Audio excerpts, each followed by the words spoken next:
Então vamos seguindo. Na semana passada, no dia 3, eu pedi, quer dizer, no dia 1º eu pedi os assuntos, vocês enviaram, no dia 3 eu apresentei um resumo, o que eu achei que era o resumo das demandas da turma, para se falar em finanças pessoais. Então, dentro do que eu sei, eu fiz um agrupamento de 4 itens para a gente discutir. O primeiro vai vir hoje. Esses 4 itens estão aí escritos, porém estão com uma tinta, uma fonte mais clarinha, e conforme eu vou passando aqui, eu vou acendendo uma a uma para a gente falar sobre cada uma delas, só sobre os títulos.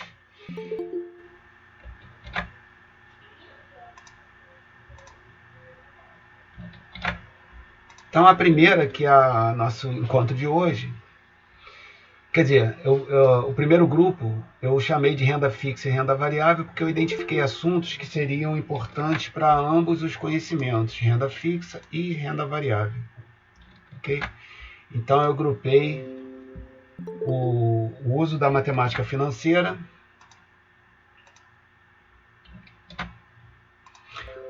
o uso da matemática financeira para projetar metas. Então algumas coisas eu vou falar aqui sobre projeção de metas e sobre risco e diversificação. Eu achei que concentrar na mesma fala questão de renda fixa e renda variável, a gente estaria falando um pouco sobre risco e diversificação. Lembrei de um assunto aqui rapidinho, peraí. Professor Simval, eu estava esquecendo, você queria falar com a turma antes de eu começar, procede? Tem que abrir seu microfone,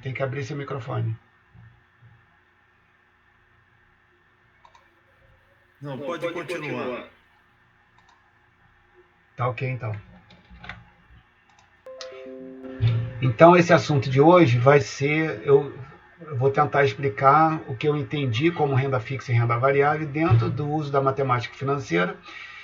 E aí, segundo o que eu vou tentar demonstrar para vocês, vai ficar muito claro que a renda fixa, depois que você começa a entender como que a volatilidade do mercado pode ser usada a seu favor e como você pode, de uma certa maneira, avaliar o seu risco dentro desse sobe e desce do mercado, você vai perceber que você pode tirar muito mais do mercado usando a renda variável do que renda fixa. Então é um processo muito natural de quem aprende a investir em ação, está sendo meu caso, e olhar para a renda fixa assim com bastante desprezo, mas um desprezo razoável.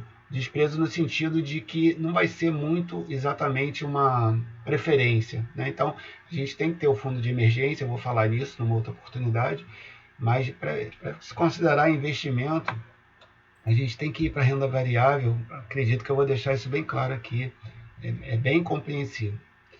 E depois a parte de risco e diversificação, ouvindo aí um cara que eu acho muito bacana, Fábio Faria, do canal do Holder, do YouTube. Então tem alguns conceitos que eu peguei dele lá. No segundo item, sobre renda fixa, dentro do que vocês sugeriram, para uma segunda vez ficar um pouco mais reforçado, falar sobre a conta Nubank, algumas características que ela tem. Ela é o próprio CDI, né? Você não precisa fazer coisa alguma, você deposita dinheiro lá e ela já vai rendendo de um dia para o outro. São alguns centavos, mas é rendimento, ok? E também o Tesouro Direto. E vocês vão ver nessa exposição de hoje que o Tesouro Direto, que está muito próximo de Selic e CDI, que é o caso da Nubank, tem um retorno muito, muito, muito baixo, ok? Então, assim, para fins de entrar no mercado, para entender como é que são as coisas e tudo, mas depender desses dois, principalmente vocês, mais jovens, é algo que provavelmente, assim, vai ficar bem claro que não é o caso, tá? Mas cada caso é um caso e você pode ter uma aversão ao risco muito grande, e aí sim está recomendado renda fixa. Terceira parte que a gente vai gastar bastante tempo, né? Procurei concentrar ali a parte de ações. Alguns pediram para falar de crescimento, outros de dividendos, outros dos dois, né? Fundos imobiliários, fundos multimercado.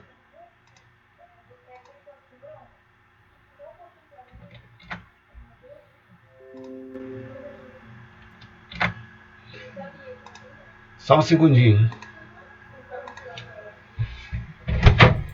Dani, eu preciso que não se fale alto, por favor.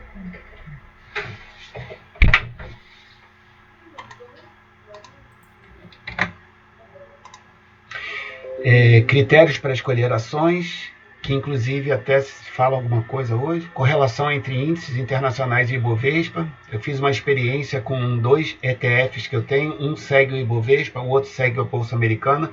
A gente vê como é que eles se comportam. Tutorial sobre comprar ações com R$10, que é um valor bem pequeno. Então, quem de vocês não tem experiência com bolsa, já com R$10, se quiser, pode participar, pode comprar ação. Os próprios ETFs, Swing Trade, Day Trade, Buy and Hold, que é investir na bolsa, BDR, que são ações lá de fora negociadas aqui. E, finalmente, outros itens, né, que eu não enquadrei muito bem em renda fixa e renda variável, que são mercado imobiliário como renda, imóvel próprio ou alugado. Né, o meu parecer, algumas pessoas me perguntaram por que essa minha ideia sobre não querer ter imóvel próprio, qual é a razão, como é que é o fundamento disso daí. Investimento em ouro, investimento no exterior, tributação, Bitcoin, moedas e intermediação por bancos ou corretores. Qual é a diferença que tem um e outro? Então vamos entrar no assunto. Bom, são esses 4 itens que devem ocupar aí as nossas próximas noites, tá bom? Então, dentro do meu conhecimento, do que eu puder organizar, a gente vai falando. Vamos lá. Então, o assunto de hoje, renda fixa e renda variável. São 2 itens que, do meu ponto de vista, eles têm a ver com esses 2 itens aí, o uso da matemática financeira e risco de diversificação. Primeiro, então, o uso da matemática financeira para metas, né? Como é que eu coloco dentro do meu orçamento um determinado número que vai me dizer que com determinada idade eu vou ter um determinado valor. Como é que eu faço isso? E aí, primeira coisa que eu queria falar é que nós temos nós temos que operar, vou operar aqui, na verdade eu não vou fazer contas, elas já estão todas feitas, com noções básicas de matemática financeira. Caso alguém da turma não saiba usar essa calculadora, eu preciso saber. Tá? Então, professor, não sei, até fiz matemática financeira, mas não sei usar HP, não sei fazer contas. Então eu preciso saber, porque aí a gente separa 1 ou 2 dias só para fazer treinamento com a HP. A HP é uma calculadora muito cara, costuma custar $100, mais ou menos. Porém, tem uma versão grátis, que é a que eu uso no meu celular e que faz todas essas contas que eu vou mostrar aqui. E é bem simples de usar. Tá? Então, o que eu preciso saber sobre matemática financeira e sobre HP? Essas duas palavras aí. Eu preciso saber capitalizar recursos ao longo do tempo e descapitalizar, que é, em essência, essa questão de incluir no orçamento essas metas. Para isso, nós vamos usar essas 5 funções que estão aí do lado esquerdo em cima. N da palavra em inglês number, I de interest, que é interesse ou juro, PV de valor presente, em inglês present value, PMT, que é payment, em inglês quer dizer pagamento, e future value, valor futuro. Essas 5 funções são as 5 primeiras teclas que estão indicadas aí na seta azul. Nós precisamos, de alguma maneira, dominar essas 5 teclas, só a parte branca, porque você pode ver que a tecla tem uma parte cor de abóbora em cima, uma parte azul embaixo, que a gente não vai usar para essa questão básica aqui. Mas eu preciso saber entrar com as variáveis e esses números. E algumas outras teclas, mas aí depois eu vou explicar, como essa CHS, que vem logo depois aí do FV, que é a sigla de Change Signal, muda sinal, para a gente tornar um número. Por exemplo, você escreve ele 100, ele tem que virar menos 100, aí você aperta aí que ele vira. Bom, a gente precisa ter conhecimento sobre matemática financeira no nível bem superficial e saber usar essa calculadora, que pode ser tanto essa daí que eu estou mostrando, a calculadora mesmo, ou um programinha que você instala no seu celular, na sua App Store. Você baixa com gratuidade. A única coisa é que vai ter uma propagandazinha durante as suas contas, o que eu não me importo. Então, vamos lá. Uso da matemática financeira para metas. Então, lembrando aí desses últimos itens que eu mostrei, o N, o I, o PV, PMT e FV, eu abri um pouco mais. Primeira parte, datas importantes, tem a ver com a letra N. Por quê? N de number, de quantidade de períodos. Então, como vocês têm hoje, em média, 28 anos, eu adotei essa idade para servir de referência e dos 28 até os 70, nós temos 42 anos. Estou assumindo que a maioria vai se aposentar próximo dos 70 anos. Então, eu escolhi a idade de 70 para fazer aquela capitalização.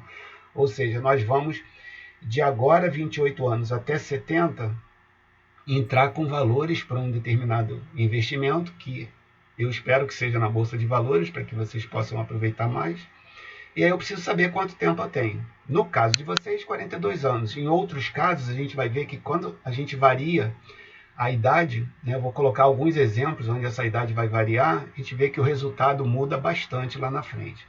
Então, para essas datas, eu preciso saber a idade atual, no caso de vocês, 28 anos. Como eu disse anteriormente, algumas turmas para trás variavam ali uma idade média de 24, então a de vocês subiu 4 anos na idade média.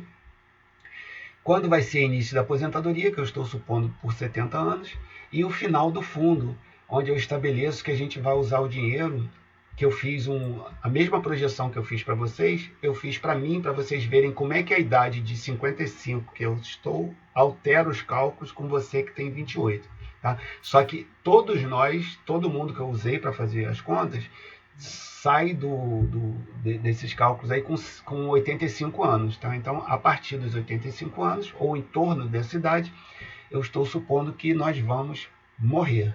Ok? Então, a ideia é usar esse dinheiro até essa idade. Taxa de juro, que é o I, que vem da palavra em inglês interest, que é interesse ou juro. Então, aí eu preciso entender o que é renda fixa e renda variável. Eu vou tentar mostrar algumas diferenças que eu percebo entre ambas. Se vocês seguirem o que aconteceu comigo, vocês provavelmente vão descartar a renda fixa que não seja para algo chamado fundo de emergência. Fundo de emergência precisa estar em renda fixa. Juntar dinheiro, como eu vi alguma sugestão de alguns alunos, juntar dinheiro por longo prazo usando tesouro direto, nem pensar. Você tem aí 42 anos para capitalizar, tem que usar a bolsa. É o que eu acho, tá? E alguns valores importantes, que são PV, PMT e FV. Ou seja, o PV, que é o valor presente, é a sua poupança atual. Com base em alguns dados, eu tenho dos meus atendimentos que pessoas na faixa etária entre 20 e 30 anos, como vocês estão com 28, tem uma poupança em média de R$ 6.800. Tá? Então, eu estou assumindo que a média de vocês tem aí algo próximo de R$ 6.000, R$ 7.000. Contribuições e benefícios é o PMT. Então, payment serve para marcar as contribuições, o que você vai tirar do seu orçamento para colocar nos investimentos, e lá no final, o que você vai tirar do investimento para poder aproveitar a aposentadoria. O fato de ser payment para a matemática financeira significa que são valores iguais. Então, tem uma das projeções que eu faço com uma pessoa que hoje tem 3 meses de idade, para até atingir 70 anos, imagina quanto tempo, né? E uma contribuição só de R$100. Então, a gente entende que provavelmente essa pessoa vai estudar, vai arrumar um emprego, vai poder poupar mais do que R$100. Porém, agora não tem como eu saber isso. Então, eu assumo esse valor de 100 de agora até os 70 anos de idade. Conforme for mudando, eu paro e refaço o cálculo. Tá? É assim que a gente faz. Então, esse PMT é usado para contribuições e benefícios. E o valor futuro, ou seja, quanto eu vou ter lá na época da aposentadoria. Vamos seguir. Aí está alguns dados importantes, né, que eu converti em gráfico. O N de number, aí eu fiz esse gráfico para vocês especificamente, então não coloquei o meu exemplo no gráfico, por exemplo. Eu fiz uma faixa horizontal, pintei de azul, que significa que o fundo vai estar aumentando, né, azul, positivo, etc. Indo dos 28, está lá na esquerda, até os 70, está bem no meio aí. Então, no caso de vocês, como se eu estivesse fazendo um planejamento para vocês, turma, E vocês são, em média, essa pessoa que tem 28 e vai até os 70 guardando dinheiro. Tá? Então a seta está apontando para o gráfico. Reparem que ele vai crescendo exponencialmente, não é uma reta, tá? É uma parábola. Então, cada vez mais os próprios juros fazem o efeito da composição. Então, quando o juro que rende, você joga lá para dentro de novo, rende mais e vai até um determinado ponto. Dependendo do exemplo, vocês vão ver, algumas pessoas vão encostar lá nos 3 milhões, algumas pessoas vão passar um pouco dos 3 milhões e outra pessoa vai passar dos 4 milhões de potencial de juntar dinheiro até os 70 anos. E aí chega nos 70 anos, a gente tem essa curva que começa a inverter, se não me engano é ponto de inflexão, quando a gente para de crescer e passa a decrescer, e aí a maioria vai ter 15 anos, ou seja, dos 70 aos 85 anos, que a gente chama de período de benefícios, onde você vai parar de pagar e vai só retirar dinheiro desse fundo até que ele vá para zero. Então, isso daí é um planejamento que serve para você. Aí você fala assim, professor, eu só tenho 22 anos. Ok, a gente altera de 28 para 28, você teria mais 6 anos, então em vez de 42 vão ser 48. A gente refaria essa conta. Professor, eu tenho 45, não tenho a idade média. Então, mesma coisa, a gente faria dos 45 até os 70, mas a média da turma é esse perfil aí. E aí a gente abre esse perfil, agora já fazendo um comentário interessante de dois casos. Vamos ver o seguinte, do lado esquerdo, nós temos este mesmo exemplo para uma pessoa que não vai deixar herança. Tá? Então, como está dito lá em cima, a herança é uma variável importante. Então, se a pessoa não vai deixar herança, vai ser saldo zero no final do prazo. Okay? A pessoa vai consumir todo o dinheiro que está no fundo. No segundo caso, do lado direito, e lá nos exemplos eu coloco cada um dos exemplos, deixando e não deixando herança, essa herança lá no exemplo vai ser de R$1 milhão. Então, se você optar por deixar herança, se você optar por deixar uma herança de R$1 milhão, que você vai retirar desse fundo aos 85 anos, você vai consumir o fundo todo até os 85 anos, e aí quando chegar lá nesse ponto, você vai ter aproximadamente R$1 milhão. Você vai ter gasto todo o dinheiro que você terá poupado e passa esse dinheiro para os seus herdeiros. Okay? Faz um saque desse dinheiro e passa para todo mundo. Faz isso em vida, que é melhor. Então nós temos esses dois exemplos. Lá na frente eu vou falar da descapitalização com e sem herança. Para usar a matemática financeira, eu preciso... Bom, falei do N, né? Agora eu vou falar do I. Eu preciso determinar uma taxa com a qual o dinheiro vai crescer e com a qual o fundo vai decrescer, eu tirando dinheiro, porém o fundo vai continuar rendendo. Ele rende um pouquinho e baixa valor. Rende um pouquinho e baixa valor. A matemática financeira faz com que a gente faça esse cálculo com muita tranquilidade. Tá? Temos aí a lâmina dividida em lado esquerdo e lado direito. Lado esquerdo, eu estou falando dessas taxas anualizadas. Do lado direito, das mesmas taxas mensalizadas. Okay? Então, uma pesquisa, eu fiz essa lâmina de uma apresentação que eu fiz, deve ter 1 ou 2 meses. Eu puxei ela para cá. Eu fiz um levantamento dos anos 2018 e 2019, muito sumariamente, e vi quanto cada um desses ativos aí rendeu em 18 e 19. Então, reparem, poupança rende lá por volta de 4 e pouco por cento ao ano. O CDI, que é o Certificado de Depósito Interbancário, que marca, eles regulam os empréstimos entre os bancos, né? É como se fosse uma Selic deles lá, era 6,4 e reduz para 4,4. Então, repara que esses dois itens, como são renda fixa, eles estão decrescendo. É uma estimativa que no nosso país, daqui para frente, a renda fixa renda cada vez menos. Então, a gente já está vendo isso aí. Poupança rendeu 4,55 no ano, 4,34 no outro. CDI 6,4 no ano, 4,4 no outro. Tá? E a renda variável, ao contrário, tende a crescer. Tá? Então, a medida que eu fiz, nós temos o Ibovespa rendendo 12,83. O que é Ibovespa eu vou explicar depois, tá? Mas é um índice que reflete o mercado acionário brasileiro.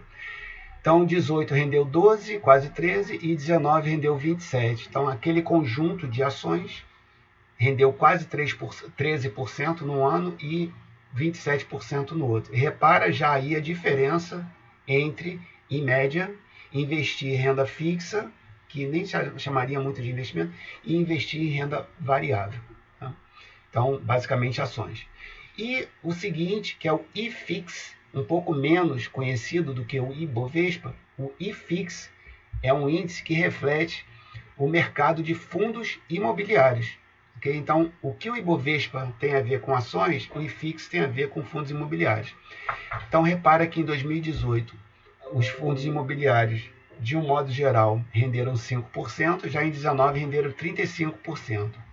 Mas aí eu queria deixar claro o seguinte, eu principalmente, eu não gosto de usar fundo imobiliário para considerar a variação, essa variação que é falada aí, como uma oportunidade, uma janela para ganhar dinheiro na valorização. Ação sim, mas fundo imobiliário não.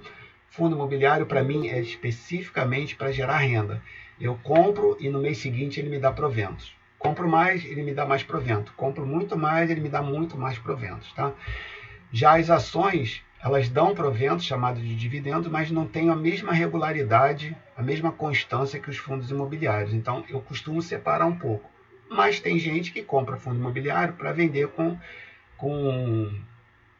ágio. Então, repara aí que em 2018 os fundos imobiliários tiveram esse crescimento de 18%, de 5% e 19%, 35%. São taxas anualizadas.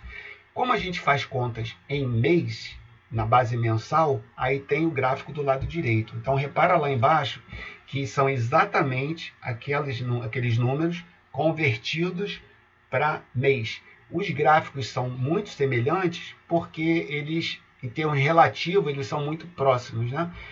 Mas em números é só para a gente ver como é que rende poupança por mês, CDI, etc.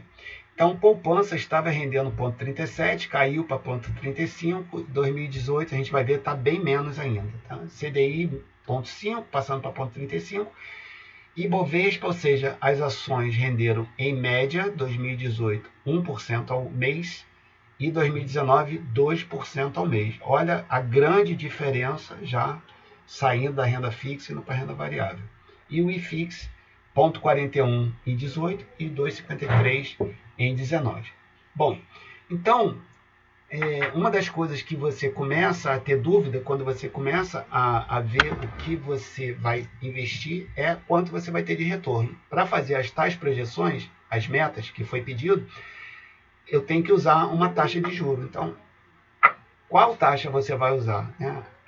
Conforme a gente vai pegando os macetes do mercado, a gente vai entendendo mais ou menos, e hoje eu tenho na minha cabeça o seguinte, se eu mexo com ações, um retorno de 0,5%, e quando eu faço cálculos em aula, eu uso o retorno de ações com 0,5% ao ano para fins de valorização ou de dividendo, por exemplo. Tá?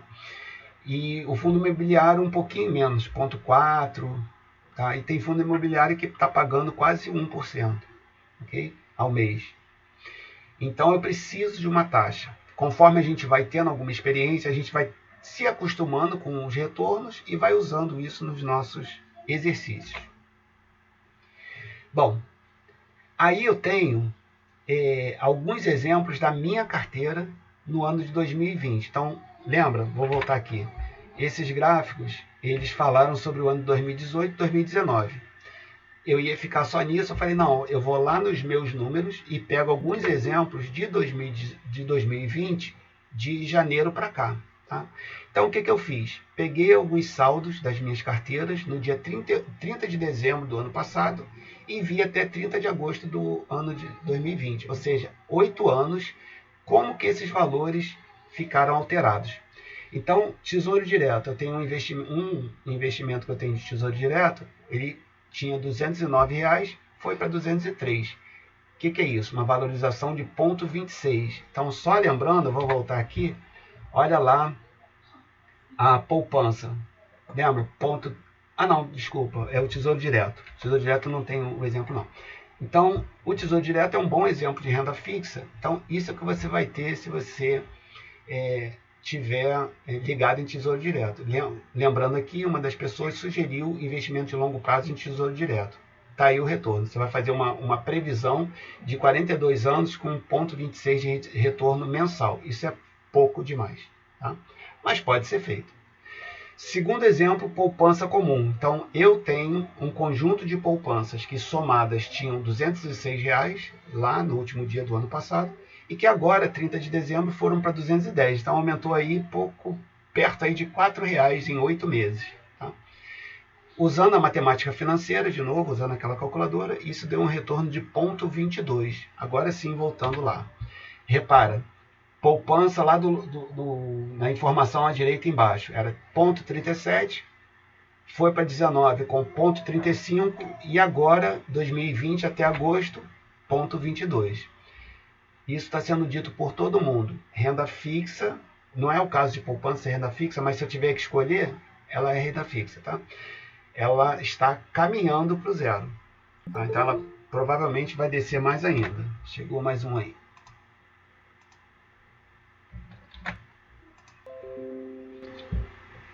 Então, Tesouro Direto, 0,26 ao mês, poupança comum, 0,22. Agora é que eu vou começar a botar a barata na cabeça de vocês, pelo menos para quem não tem experiência em bolsa. Sei que algum de vocês tem, porque pelas respostas que deram, a minha leitura foi de que vocês, isso aqui tudo vocês sabem de cor e salteado. O Ibovespa, lá no início do ano, estava com 111 mil pontos, subindo para aqueles 120 mil que foi antes da pandemia. E agora, 30 de agosto, ele está em 99 mil pontos. Né? Em 30 de agosto, nem sei quanto está hoje, mas eu acho que está um pouco mais do que 100 mil.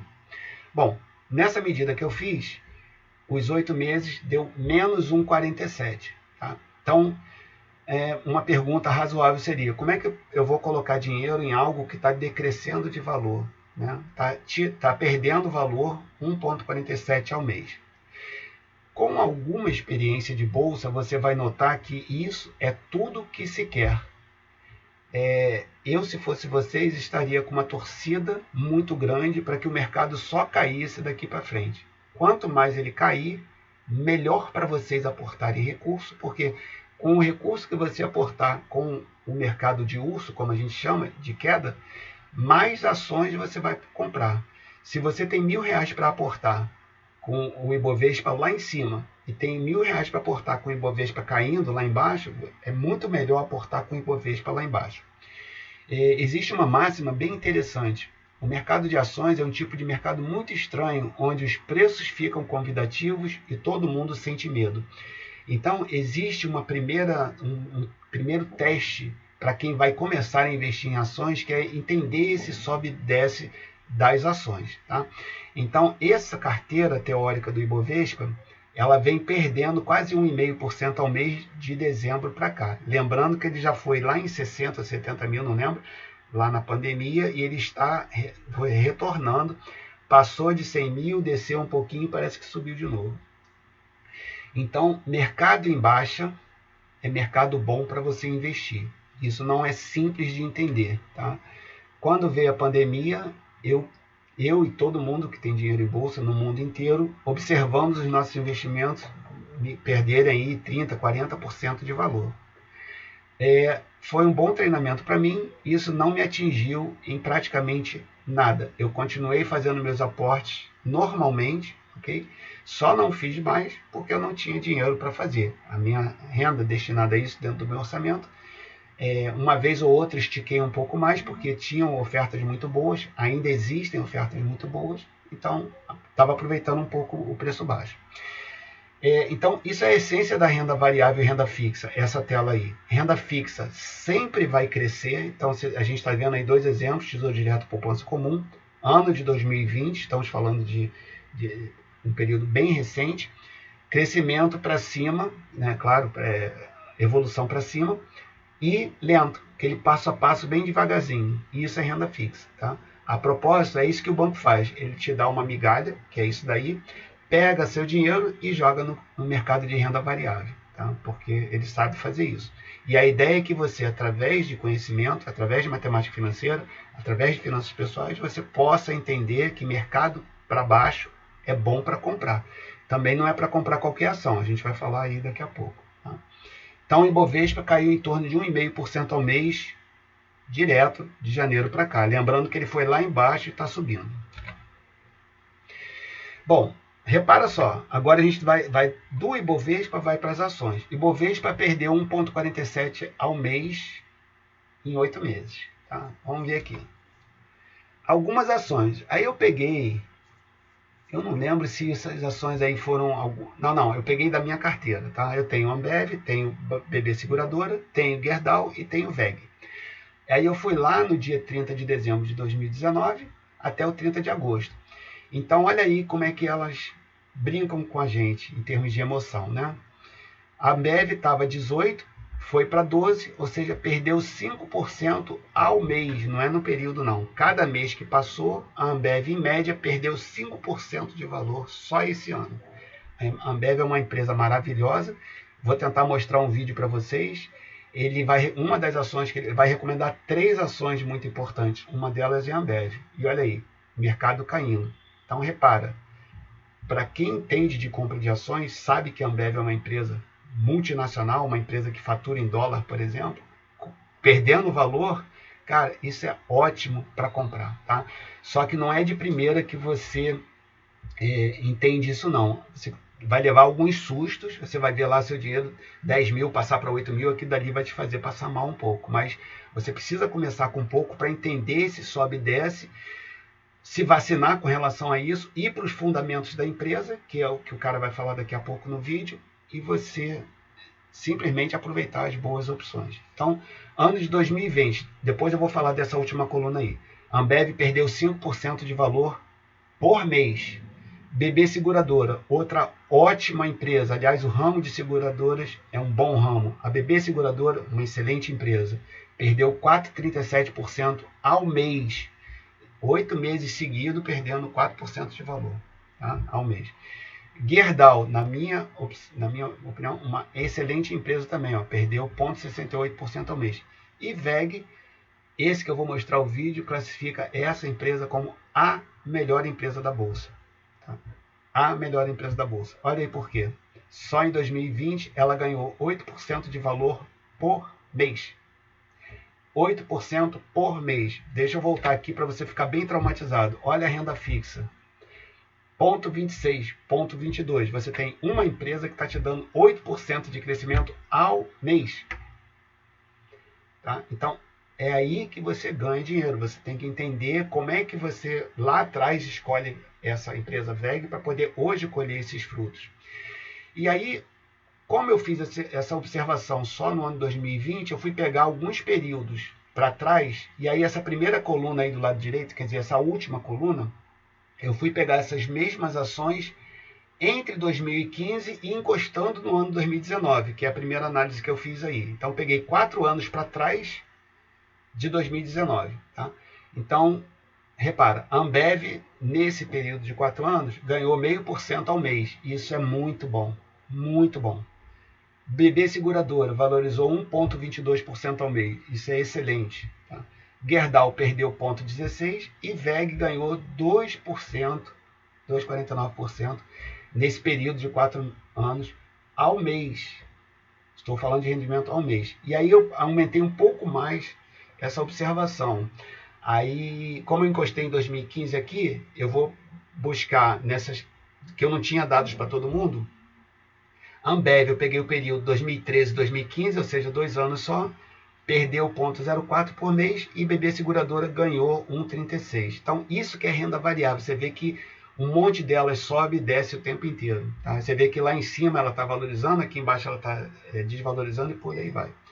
E a Gerdau e a VEG, eu pude observar não desde 2013, mas desde 2010. Então, um período não de 2, mas de 5 anos. Tá?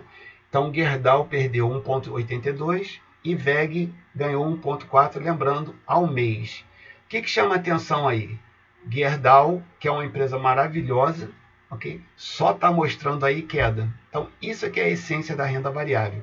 Se a empresa Gerdau é uma boa, e se você for estudar, você vai ver que é, você pode aproveitar esse momento de baixa, entender bem o que está acontecendo com a empresa e, se for o caso, comprar ações dela. Então, isso tudo foi para a gente ver que taxa utilizar. Tá? Então, eu começo a ficar perdido. Um monte de taxa de renda fixa diferente, um monte de taxa de renda variável. Usei como exemplo da renda fixa, você investindo dinheiro por 42 anos. Então, aí é um exemplo aplicado à turma, tá com 28 até os 70. 42 anos investindo R$100 por mês, você junta R$86 mil. Okay? Já se você investir R$100 na renda variável, considerando 0,7% ao mês, esses mesmos R$100 por mês viram 466 mil. Olha a diferença de você investir em renda fixa e renda variável. E aí o detalhe, o 0,2% lá vai acontecer da renda fixa? Não sei, mas eu sei o que parece que ela vai ficar cada vez menor. Tá? Eu vou obter 0,7% ao mês na renda variável? Não sei. Repara aí a renda variável. Ó. Olha quantas nuances diferentes que você vai ter. A grande questão é você saber entender e pegar muito mais do que 0,7% ao mês. A projeção que eu fiz é para usar 0,7%. Quem da turma já tem experiência com bolsa sabe que 0,7% ao mês, principalmente em um período de longo prazo, como é o caso de vocês, 42 anos, é praticamente impossível não ser muito mais do que isso. Tá? Então, eu estou sendo conservador. Em ambos os casos, os R$100 por mês somam R$50.400. Então, na renda fixa, eu só multiplico isso por 1,72. Já na renda variável, eu multiplico por 9,25. Tá? Então, no caso da renda fixa, eu tenho 72% de aumento, enquanto que na renda variável, 825% de aumento. Isso considerando uma taxa baixa de 0,7% ao mês. A gente viu que tem ações que rendem muito mais do que isso. Tá? Como escolher ações? A gente vai falar disso lá na frente, tá? Não hoje, óbvio.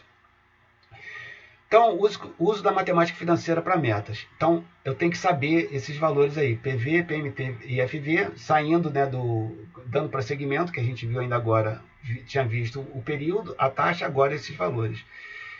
E aí, esse fluxo que está aí à direita, eu não vou fazer essa conta aqui, é só quem estuda matemática financeira entende o que é isso daí. Então, seta para baixo significa que você está tirando dinheiro do seu bolso e colocando no fundo, tá?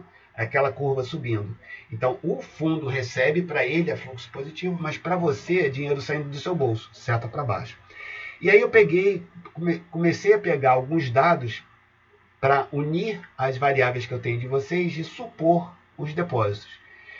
Eu fiz na turma 18/2, então lá em 2018, segundo período, eu pedi para a turma fazer uma experiência com previdência privada. A média de depósitos que eles simularam era R$627. Eu acho um valor alto. A turma disse para mim que, em média, faria previdência privada pagando R$627 por mês. Eu usei esse número para projetar um valor em 42 anos aí para frente para vocês. Eu sei que 627 está muito acima do orçamento de algumas pessoas, tá? Mas é um dado bem objetivo. Colhi essa informação com a turma antes de vocês, tá? E eles sugeriram 627. Portanto, algumas pessoas ganhavam bem, outras nem tanto, mas a média lá era isso daí. Tem gente dentro dessa 627 aí que falou que só pode poupar R$50 por mês, por exemplo, tá? Mas é o número que eu vou usar para fazer os cálculos. Estou supondo que alguns de vocês têm condições de poupar 627 e para essas pessoas o cálculo vai ser válido.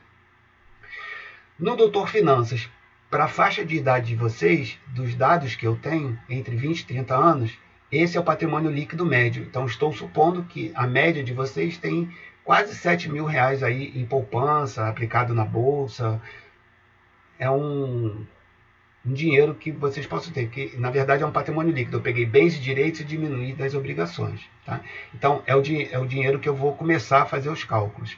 E uma renda média. Estou supondo aí que o salário de vocês gira em torno de R$2.500 ao mês. baseado na idade de vocês. Então, repara que esses valores que eu coloco aqui, ó, os 627 são essas setinhas para baixo, chamada PMT. Tá? O 6.800 é esse PV lá no início do gráfico. E o 2.500 é a renda que você tem para supor que o 627 não é um valor assim que te abale muito. Tá? Mas a gente vê que 627 em relação a 2.500 é um valor relevante. Então, acredito que normalmente vocês vão poder poupar só parte disso, não os 627. Mas é o dinheiro que eu vou usar no cálculo. Bom, então vou mostrar os 4 exemplos dos dados que eu vou usar. Então, o exemplo que eu vou estar falando vai estar aceso, os outros vão estar com a letra um pouco apagada. Primeiro vai ser vocês, idade 28, um PV de 6.800, podendo poupar R$ 627 por mês. Tá? Segundo exemplo, vou pegar meus 2 filhos, então Marina com 18 anos, que tem uma suposta poupança de 20 mil e uma contribuição de R$ 120. E Bernardo acabou de nascer, 3 meses, então Bernardo está 0 de anos, então tem 42 anos pela frente para poupar e um investimento de R$ 100 por mês. Então estou supondo que ao longo da vida dele ele vai poder assumir isso e colocar mais do que R$ 100. Mas o que eu quero mostrar para vocês é como que alguns de vocês podem ter filhos recém-nascidos ou podem pensar em fazer isso quando seu filho nascer. Assim que o seu filho nasce, você começar a depositar dinheiro em bolsa, você está tornando seu filho milionário aos poucos. O terceiro exemplo é de um atendido médio. Então, o atendido médio do Dr. Finanças tem 43 anos de idade. Repara que as idades começam a variar. Tá? 43 anos de idade. Tem um patrimônio líquido de 310 mil. Estou supondo que eles possam depositar R$ 400 por mês. Tá? E, finalmente, o meu exemplo. Esses dados que eu vou colocar aqui, eu diria que eles são próximos da minha situação. Tá? Não coloquei aqui dados reais, mas fiz uma mistura de dados meus com a minha idade com os dados que eu tenho do Dr. Finanças. Estou colocando como que alguém da minha idade participaria dessa brincadeira aí. Então, 55 anos de idade, patrimônio líquido na casa dos R$ 750 mil e uma possibilidade de depósito de R$ 2.000 por mês. Então, repara que conforme você aumenta a sua idade, aumenta o patrimônio líquido e aumenta também a possibilidade de poupar. Lembrando aí que o exemplo que eu coloquei para vocês, com 28 anos de idade, com uma capacidade de poupança de 627. Só para a gente ver como é que isso tudo vai lá para os cálculos. Bom, estão aí as respostas e logo em cima algumas outras considerações. Tá? Estou considerando contribuições até os 70 anos de idade, então dependendo da idade que eu mostrei lá, vocês 28, os atendidos 43, meus 2 filhos e eu com 55. Então todos vamos para os 70 anos. E colher benefício até os 85 anos. Considerei 0,7% de crescimento ao mês, ok? E na hora de colher os benefícios, eu reduzi um pouco a taxa para 0,5%, porque normalmente a gente consegue mais taxa quando o dinheiro está crescendo e normalmente a gente consegue menos taxa quando o dinheiro está caindo. Tá? Então lembra que eu falei para vocês, estou usando 2 taxas bem baixas para quem usa renda variável, 0,7 e 0,5, ou seja, estou sendo conservador nesses cálculos. Provavelmente, se vocês fizerem isso daí, vocês vão ter um desempenho bem maior. Separei com traços aí, mais cinza e branco, para a gente poder ler direito. Tá? Então, vocês atingem 3.100.000 se fizerem esse plano. Tá? Se vocês depositarem R$ 627 por mês, saindo de 6,8 mil, depositando 627, vocês atingem 3.152.000 aos 70 anos. Isso é suficiente para vocês sacarem R$ 26.500 por mês durante 15 anos.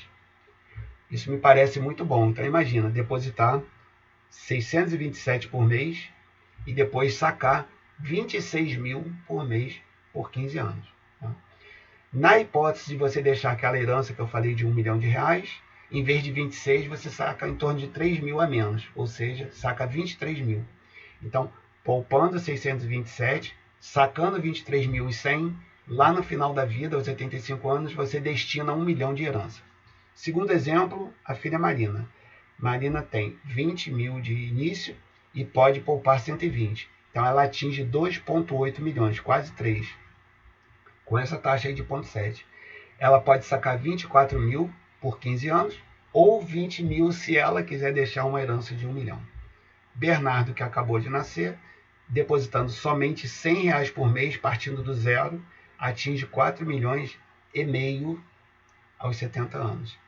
Pode sacar, portanto, 38 mil, quase 39 por mês, e se ele quiser deixar uma herança de 1 milhão, ele desce em torno de R$3.000 e saca 35 mil por mês, dos 70 aos 85.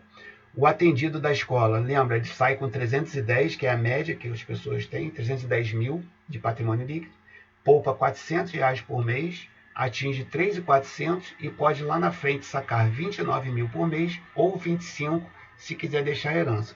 E eu, se eu quisesse agora entrar para essa brincadeira, ok? Eu sairia com 750 mil de início, que se eu vendesse apartamento, resgatasse o dinheiro, colocasse lá, depositasse 2 mil por mês, atingiria 3,3 e poderia sacar 28 mil por mês, ou 24 se eu quisesse deixar a herança. Lembrando que a herança é de R$1 milhão.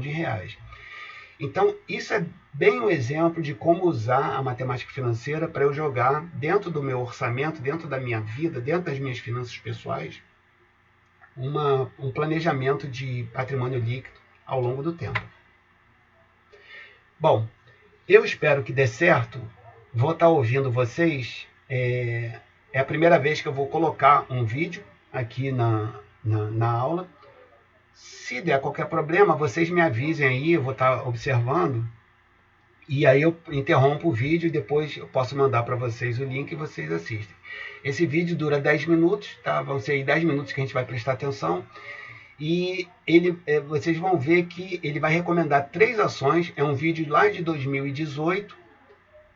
Como é 2018, eu peguei essas 3 ações, fiz algumas considerações de 2018 para cá, como é que elas se comportaram, tá? Esse Fábio Faria, para mim, é o melhor canal de finanças pessoais, só que ele é inteiramente voltado a investimentos. Então, quem tiver a fim de aprender sobre investimento, eu recomendo esse cara. Ele está até com uma camiseta de Harvard, ele estudou em Harvard, ele é engenheiro civil aqui pela UNB e ama contabilidade, ele ama analisar balanços. Então, ele fala, um engenheiro falando que a ferramenta, análise das demonstrações financeiras, é essa mesma disciplina que eu, você e os contadores temos durante a nossa formação, então isso está no nosso sangue, ok?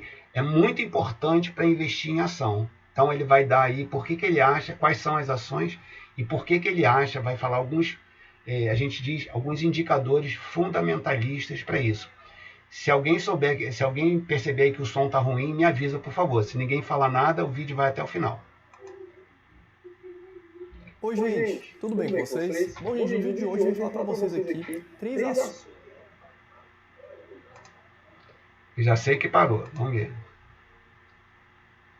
Oi, gente, tudo bem com vocês? Bom, gente, no vídeo de hoje eu vou falar para vocês aqui 3 ações que eu acho que todo holder deveria ter, ou pelo menos todo holder deveria considerar em ter essas 3 empresas na sua carteira. E por que eu acho tão importante falar isso aqui para vocês? Porque são 3 empresas que realmente, por longo prazo, é muito difícil você imaginar uma carteira bem estruturada de ações por longo prazo que não tem essas 3 empresas. Primeiro porque elas são 3 empresas de 3 setores totalmente diferentes, ou seja, são empresas que possuem uma alta discorrelação, tanto por causa do setor, por causa da regulamentação que cada uma das empresas está exposta, quanto pelo ramo que elas atuam. Então são 3 empresas totalmente diferentes. Bom, e elas são, na minha opinião, as 3 empresas top picks de cada um dos setores. São as melhores empresas de cada um dos setores que elas atuam. Então, a gente chama também de empresa topo de pirâmide. Elas estão na ponta da pirâmide de cada um dos setores que elas fazem parte. E também, elas são empresas muito perenes. Então, são 3 empresas que vêm apresentando resultados consistentes há muitos anos e provavelmente nos próximos anos elas também vão continuar apresentando resultados cada vez melhores. É claro que qualquer coisa pode acontecer com o investimento em ações, inclusive você perder todo o seu capital investido, mas são três empresas sólidas que eu acho que compõem bem a base estrutural de qualquer carteira de investimentos por longo prazo. Então é importante saber que investir em ações, bom, e é bom saber que mesmo empresas com essas características possuem alto risco, investir em ações é um investimento de alto risco e inclusive você pode perder todo o seu dinheiro investido comprando essas ações. Então é muito importante a gente ter isso em mente quando a gente fala em investir em ações por longo prazo. Bom, a primeira delas é a Engie. A Engie também mudou de nome recentemente, antigamente ela chamava Tractebel, e a Engie é uma empresa de geração de energia, foco exclusivo em geração de energia. Recentemente ela começou a botar um pezinho ali na transmissão. Ela ganhou uma linha de transmissão para operar, mas hoje, majoritariamente, 99% da receita da empresa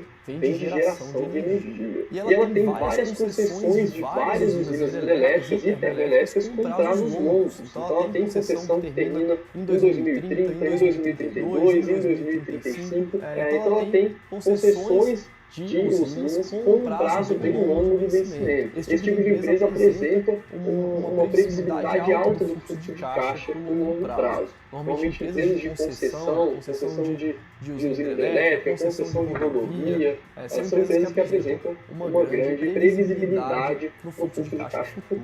Bom, hoje as hidrelétricas representam 86% da capacidade instalada da Engie. A empresa possui usinas elétricas em vários estados aqui no Brasil, e 9% das usinas da Engie vêm de termoelétricas. Ela tem também uma boa parte da receita dela vindo de termoelétricas. E os 5% restantes vêm de energia solar e energia eólica. Então a empresa também está expandindo bastante na parte de energias renováveis, principalmente na parte de energia solar. Bom, e a empresa vem apresentando uma melhora crescente dos resultados ano a ano. Bom, só para a gente ter uma ideia, no ano de 2008 a empresa apresentou um lucro líquido de 1,1 bilhão de reais e no ano de 2017 ela reportou um lucro líquido de 2 bilhões de reais, ou seja, ela praticamente dobrou o lucro líquido dela de 2008 para 2017. E para a gente ter uma ideia da valorização das ações dessa empresa, nos últimos 20 anos, se você tivesse investido 10 mil reais nas ações da Engie, hoje você teria um pouco mais de 1 milhão de reais, ou seja, a empresa multiplicou praticamente 100 vezes o capital investido nos últimos 20 anos. Foi uma valorização bem expressiva, uma valorização que vem junto com os resultados da empresa, né? A gente sabe que quando a empresa melhora o resultado dela, o valor de mercado da empresa acompanha no longo prazo. Então é por isso que a gente procura empresas que tenham essa resiliência nos resultados e crescimento constante ano a ano. Bom, e a segunda empresa é a Ambev, a Ambev S.A., que é dona de várias marcas conhecidas de cerveja, como a Skol, Antártica, Stella Artois, ela produz também Budweiser, enfim, várias outras cervejas, tendo aproximadamente 66% de market share do mercado de cerveja aqui no Brasil. Também é uma grande exportadora de cervejas, ela não vende cerveja só aqui no Brasil, ela exporta para fora. E o mercado de cervejas, como a gente sabe, é um mercado bastante perene, né? É muito difícil as pessoas diminuírem o consumo de cerveja. Então a empresa vem tentando manter esse market share, ela perdeu uma parte desse market share nos últimos anos, mas ali no começo de 2017 ela estava com market share aproximadamente de 66% da venda de cerveja no Brasil. E a Ambev também produz refrigerante Antártica, H2O, alguns sucos e outras bebidas, como energéticos, por exemplo. Então a receita dela não vem exclusivamente de cerveja, vem também de refrigerantes e outras bebidas. O Gatorade também aqui no Brasil, ele é fabricado e distribuído pela Ambev. Bom, ela é uma empresa que apresenta baixo endividamento, empresa com estrutura de capital bem pouco alavancada. Ela não tem muita dívida, ela se financia praticamente 100% com o capital dos sócios. A parcela de caixa dela é muito expressiva frente à dívida dela, então é uma empresa que não tem muito o que se preocupar por enquanto em relação à alavancagem. Bom, ela teve um crescimento bem expressivo do lucro líquido, né? Se a gente pegar de 2002 para cá, ela saiu de um lucro líquido reportado lá em 2002 de 1,5 bilhões de reais para um lucro líquido em 2017 de 7,8 bilhões de reais, ou seja, aumentou em praticamente 5 vezes o lucro líquido dela de 2002 para cá. E com suas cotações não poderia ter sido diferente. diferente. A gente vê uma valorização bem expressiva de 2002 para cá, e só para a gente ter uma ideia, de 2003 para cá, ou seja, nos últimos 15 anos, se você tivesse investido R$10.000 em ações da Ambev, hoje você teria aproximadamente R$160.000. Bom, e a terceira empresa é o Banco Itaú, Itaú S.A., que eu já fiz vários vídeos falando sobre ele. Vou deixar aqui os cards aparecendo para vocês darem uma olhada no vídeo logo em seguida. Mas o Itaú, como a gente sabe, é uma das maiores empresas da Bolsa, estava em quarto lugar em valor de mercado recentemente. E só para a gente ter uma ideia, só de receita de intermediação financeira, em 2017 o banco teve 40 bilhões de reais. Ou seja, 40 bilhões de reais o banco conseguiu gerar de lucro entre o dinheiro que ele toma emprestado e o dinheiro que ele empresta. Então ele toma dinheiro emprestado a taxas baixas, por exemplo, quando você compra o CDB do banco, você está emprestando dinheiro para ele, ele pega esse dinheiro e empresta a taxas maiores e fica com a diferença para ele. Para a gente ter uma ideia, em 2017 o banco teve uma receita, resultado de intermediação financeira de 40 bilhões de reais. Além disso, o Itaú também oferece vários outros serviços, como a conta corrente que você tem no banco, os serviços relacionados a cartão de crédito, os serviços relacionados à administração de recursos, corretagem, a corretora do banco, própria gestora de recursos do banco e todo o braço de gestão de vários tipos de produtos que o banco possui. E essa gama de serviços que o grupo Itaú presta geraram uma receita em 2017 de aproximadamente 29 bilhões de reais. Ou seja, uma receita extremamente expressiva, principalmente em relação ao resultado de intermediação financeira, que é o resultado bancário propriamente dito. Bom, em 2001, só para a gente ter uma ideia do crescimento dos resultados do banco, o banco apresentou um resultado líquido, um lucro líquido de 2,4 bilhões, isso em 2001. Agora, em 2017, o banco reportou um lucro líquido de 24 bilhões de reais, ele aumentou 10 vezes o lucro líquido de 2001 para cá. E também, de novo, as ações não poderiam ter sido diferentes. Só para a gente ter uma ideia, nos últimos 24 anos, se você tivesse investido R$10.000 em ações do Itaú, hoje você teria aproximadamente 2,8 milhões de reais. A gente sabe que a rentabilidade passada não é garantia de rentabilidade futura, que investir em ações tem um risco inerente do negócio, né? Você está se tornando sócio dessas empresas, então qualquer coisa pode acontecer com elas no longo prazo, mas essas três empresas, elas apresentam resultados bem consistentes ao longo dos anos, elas atuam no setor perene, setores que provavelmente vão continuar existindo daqui 15, 10, 20 anos, elas vêm apresentando um resultado consistente nos últimos anos, ou seja, não são empresas que pretendem entregar promessas, elas já entregam resultados, já entregam resultados crescentes há um bom tempo, e eu acredito que cada uma delas seja a melhor empresa do setor que elas atuam. Bom, pessoal, para quem tiver interesse, em breve eu vou estar lançando o meu curso online, então vou deixar o primeiro link na descrição para quem tiver interesse em participar do curso. As vagas vão ser limitadas, então eu peço só para quem realmente tem interesse de receber o convite para participar do curso, clicar no primeiro link na descrição para garantir a sua vaga e ser o primeiro a receber a inscrição do curso e ser notificado sobre tudo que estiver acontecendo, tá bom? Pelo vídeo de hoje é isso. Se vocês gostaram, deixem seu like, compartilhem o vídeo se vocês acham que tem interesse e eu vejo vocês no próximo vídeo.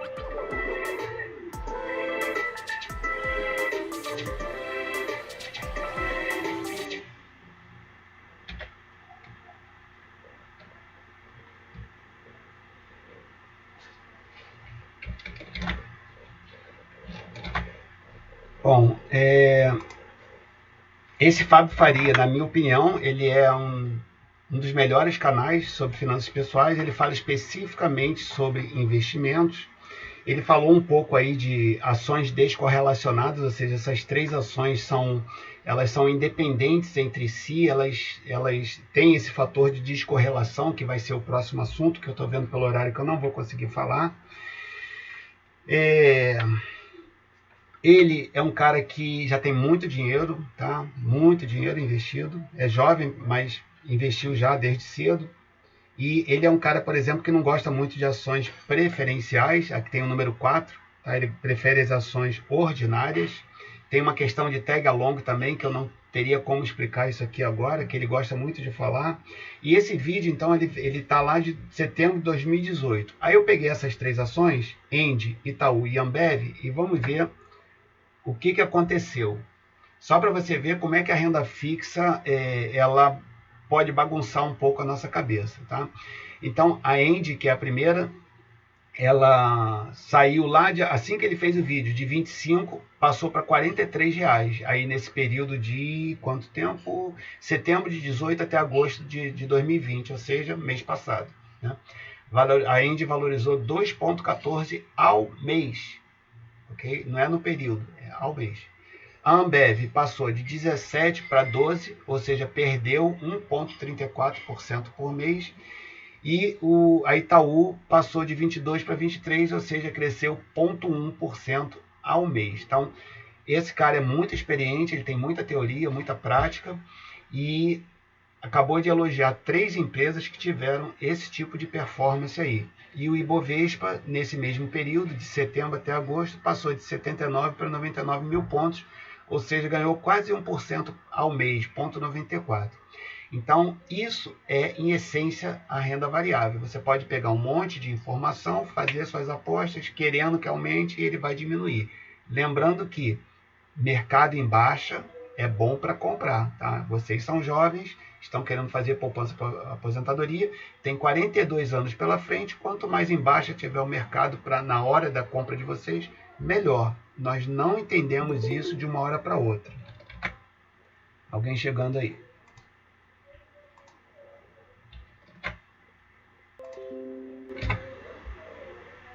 Bom, risco de diversificação, eu não vou falar não, vou deixar para quinta-feira, tá? Eu vou só fazer uma prévia rápida, porque é um outro assunto que eu tenho que parar para falar, só que eu fui de novo lá num vídeo dele, tá? Eu peguei aí quantas ações você deveria ter, ele explica essa questão da correlação do risco com ai meu Deus, a questão do risco para opção de ações. Fala que não tem regra, ele cita esses 2 exemplos, fala do risco sistemático, do risco específico, mostra alguns gráficos, esse é o primeiro dele, o segundo é esse daí, como é que ter mais ações significa diminuir o risco, ok?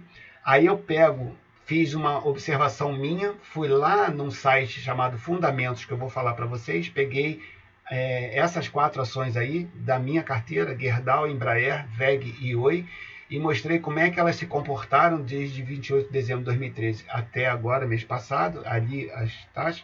Ou seja, procurei pegar empresas bem diferentes para a gente tentar entender na prática do mercado o que ele acabou de falar, que eu vou falar depois.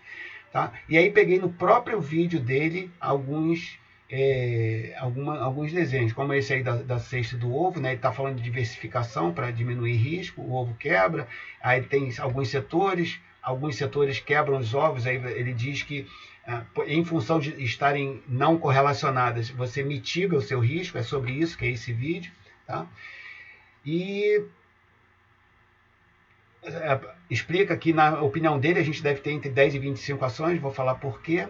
Aí, qualquer ação, como é que eu vou escolher as ações, ele vai prosseguindo. Inclusive, ele fala sobre investir no mercado americano, que é essa cesta aí do lado direito. Chega um ponto que você passa de pouco mais de 2% por ativo, né, dentro da sua carteira, que você precisa diversificar mais. Então, se você está só investindo no Brasil, ele sugere ir para o exterior. Nós temos aí um dos nossos alunos que vai tentar fazer uma apresentação para a gente sobre investimento no exterior.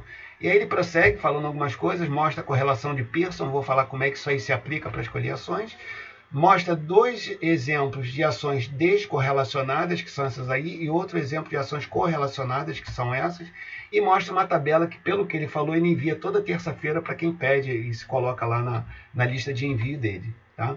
Para você identificar naquele ponto quais são as ações mais descorrelacionadas, portanto com um risco menor. E aí nós não temos tarefa nem para hoje nem para quinta-feira, porque tem muita coisa para falar e não quero carregar vocês não, passei um pouco do horário. Bom, então isso é o que eu queria falar, não deu para apresentar porque eu diminuí um pouco a minha velocidade de exposição para que a gente não sobrecarregue. Por hoje é só, se alguém tiver alguma dúvida, aproveita agora, não houve comentários. Professor, você pode mandar o material? Posso mandar, tá?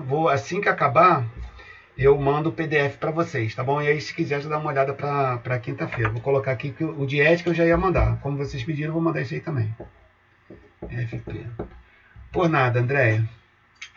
Então tá, pessoas, muito grato pela presença de vocês. Temos 28, acho que é um número bacana, isso é legal. Quinta-feira eu recomeço daí e explico essa última parte do vídeo sobre a descorrelação entre as ações, que é o que esse próprio Fábio aí fala de como a gente deve escolher ações de modo que quando uma sobe, a outra vai descer, tá? Então eu tenho que ver pelo Pearson, que é aquela correlação, para saber quando que uma ação ela é descorrelacionada da outra e assim mitigar o risco. Tá bom? Pessoal, muito grato pela presença de vocês. Espero que essa disciplina esteja sendo útil. Vou me preparar para a aula de ética. Um abraço para todo mundo. Até quinta-feira, se Deus quiser, às 7 horas da noite. Boa noite para todo mundo.